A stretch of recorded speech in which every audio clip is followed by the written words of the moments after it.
Breakfast ডিনারে একঘেয়ে recipe খেতে খেতে আর ভালোই লাগে না, তাই কিন্তু আজ ব্রেকফাস্ট বা ডিনারের জন্য ইউনিক একটা রেসিপি নিয়ে হাজির হয়েছি।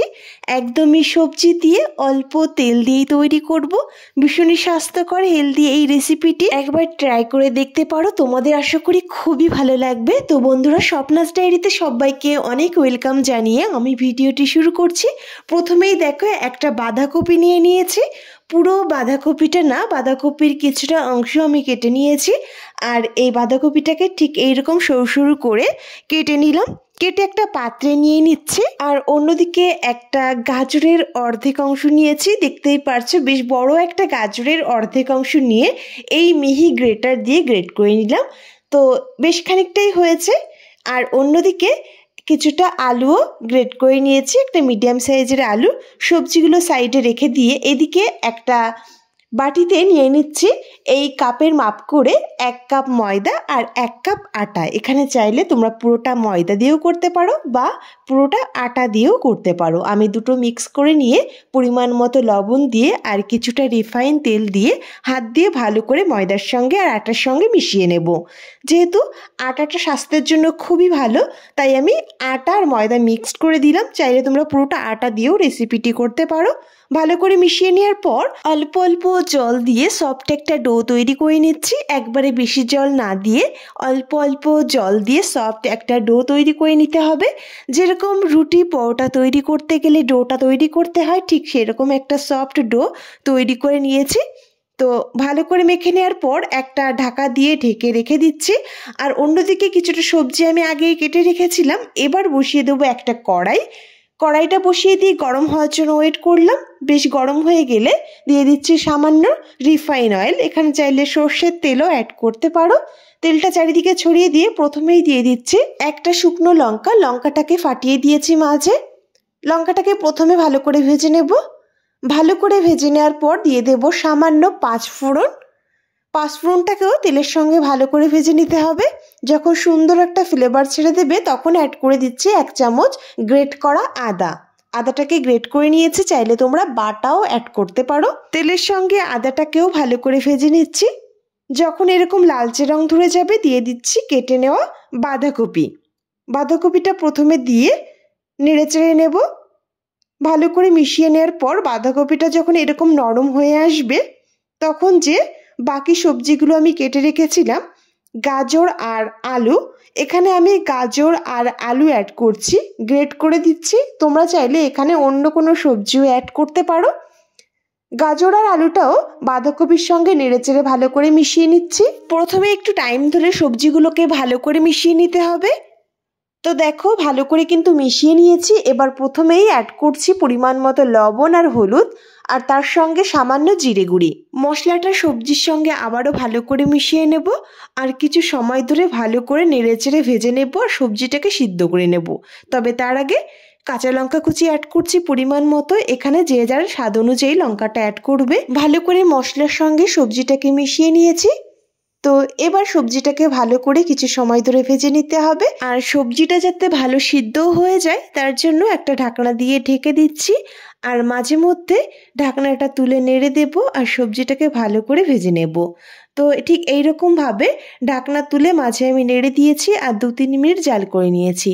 ফিরে আসছি 2-3 মিনিট পর। আর এই অবস্থায় দেখতে পাচ্ছি সবজিগুলো কিন্তু একদম অল্প হয়ে গেছে, অর্থাৎ একদমই সিদ্ধও হয়ে গেছে আর বেশ ভাজা ভাজাও হয়ে আসছে।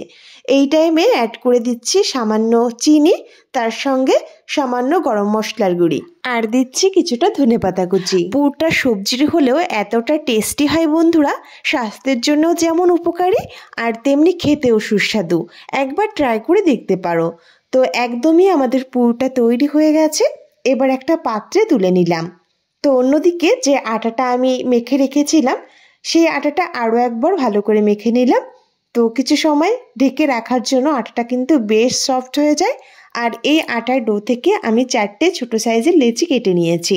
আর অন্যদিকে একটা পাত্র নিয়ে নিচ্ছি আর সেই পাত্রের মধ্যে নিয়ে নেব একটা ডিম। ডিমটাকে ফাটিয়ে পাত্রে নিয়ে নিলাম। আর এরই মধ্যে দিয়ে দেব 1 চিমটি লবণ আর তার সঙ্গে সামান্য ধনেপাতা কুচি। আর এরই মধ্যে দিয়ে দেব সামান্য লাল লঙ্কার গুঁড়ি। চাইলে তোমরা নাও দিতে পারো। ডিমটাকে ভালো করে ফেটিয়ে নিলাম। ফেটিয়ে সাইডে রেখে দিচ্ছি।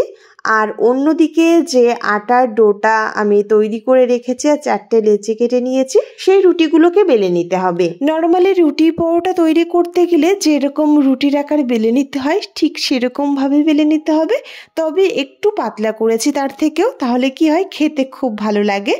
তো দেখো ঠিক একই রকমভাবে সামান্য ময়দা ছড়িয়ে আমি রুটির মতো বেলে নিলাম। আর কতটা পাতলা করে বেলেছি তোমরা কিন্তু দেখে বুঝতে পারবে।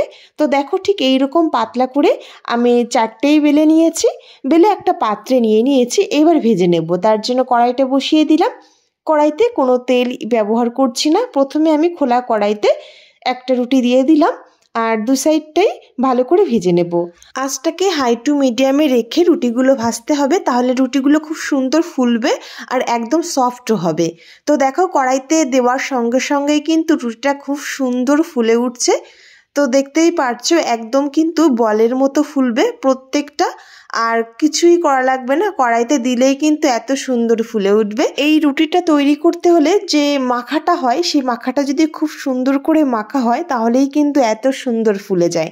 প্রত্যেকটা একই রকম ফুলবে, এর কোনো ভুলই হবে না, যেমন সফট হয় তেমন ফুলকো হয়। তো এইভাবে কিন্তু আমি সবগুলোই ভেজে নিয়েছি।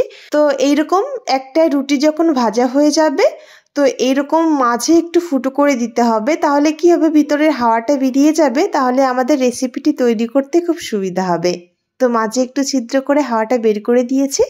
আর যে সবজির পুরটা তৈরি করেছিলাম সেই পুরের বেশ খানিকটা নিয়ে রুটির উপরে দিয়ে দিলাম, মানে বেশ খানিকটাই দিয়েছি, পুরো পুরের অর্ধেক অংশটা আমি এইভাবে চারিদিকে ছড়িয়ে দিলাম। আর উপরে দিয়ে দিচ্ছি কিছুটা তেঁতুলের চাটনি, চাইলে তোমরা টমেটো সহজে দিতে পারো বা নাও দিতে পারো।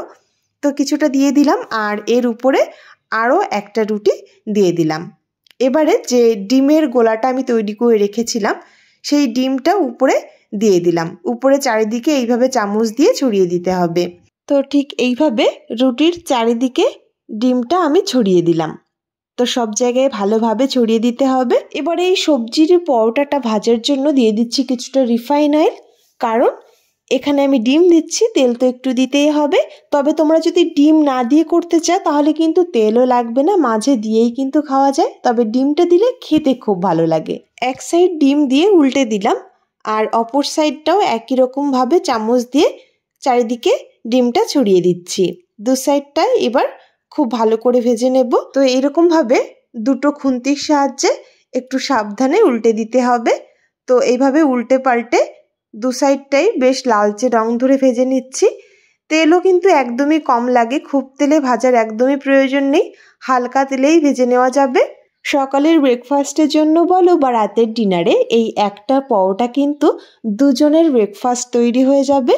তো বন্ধুরা দেখো কতটা লোভনীয় লাগছে, দেখতে না যত লোভনীয়, খেতে কতটা ভালো হয়েছে তোমরা কিন্তু দেখেই বুঝতে পারছো। ছুরি দিয়ে মাঝ বরাবর কেটে নিচ্ছি আর ঠিক এইরকম ভাবে আমি 4 ভাগ করে নিচ্ছি। তো বন্ধুরা এই টেস্টি রেসিপিটি তোমাদের কেমন লেগেছে অবশ্যই কমেন্টে জানিও, আর অবশ্যই বাড়িতে একবার ট্রাই করে দেখো, আশা করছি তোমাদের খুব ভালো লাগবে। আর রেসিপিটি কেমন লাগলো কমেন্টে জানিও, ভালো লাগলে প্লিজ বন্ধুরা আমার এই ছোট্ট চ্যানেলটি সাবস্ক্রাইব করে আমার পাশে থেকো। তো বন্ধুরা আজ এই পর্যন্তই রেসিপিটি শেষ করছি, দেখা হবে নেক্সট কোনো নতুন রেসিপি নিয়ে। খুব ভালো থেকো তোমরা, সুস্থ থেকো, আজ এ পর্যন্তই।